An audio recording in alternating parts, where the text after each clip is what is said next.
लहानपणी आपल्याला 11 वाजता रेडिओ ऐकायला मिळायचा. पूर्वी ग्रामपंचायतीला रेडिओ राहायचा. 7 वाजता बातम्या राहायच्या.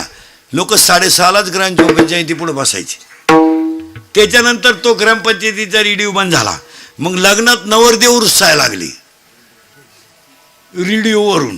तो नवरदेवाला रेडिओ घ्यायचे लोक गळ्यात. ते 200-250 रुपयाला मिळायचं. 11 वाजता कामगार सभा, 7 वाजता बातम्या. मग ते कामगार सभा शेळ्यांमागं वड्याला पाठाला ऐकायचं. ती नादीच होतं ती. तो रेडिओ गेला, TV आला. TV गेला, TV जवळजवळ वजा झाला.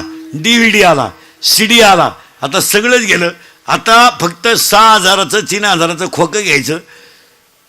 सगळी माहिती त्याच्यात. बातम्या मोबाईलमध्ये, सगळं मोबाईलमध्ये.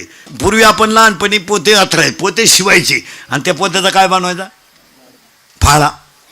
आणि त्याच्यावर झोपायचं. त्याच्यावर गोदडी आली, गोदडीवर दिवाण आला. येऊ द्या, काही येऊ द्या, पण अजून लोक डोळे झाकूनच झोपतात.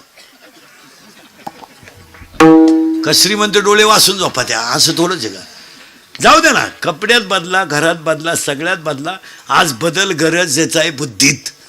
बुद्धी म्हणजे काय? 3 व्याख्या सांगतो. वाईटाकडून चांगल्याकडे वाहणारी विचार प्रवाह म्हणजे बुद्धी. तमोगुणाकडून सत्वगुणाकडे वाहून नेते तो विचार प्रवाह म्हणजे बुद्धी.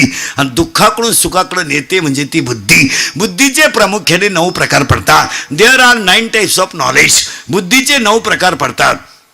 9च्या 9 नीट ऐका. 1 चर्मबुद्धी, 2 बुर्नज बुद्धी, 3 तैल बुद्धी, 4 दगड बुद्धी, राजस बुद्धी, तामस बुद्धी, सात्विक बुद्धी, सद्बुद्धी आणि दुर्बुद्धी. माणसं सुधरत गेली, पण अजून माणसं कानानच ऐकतात.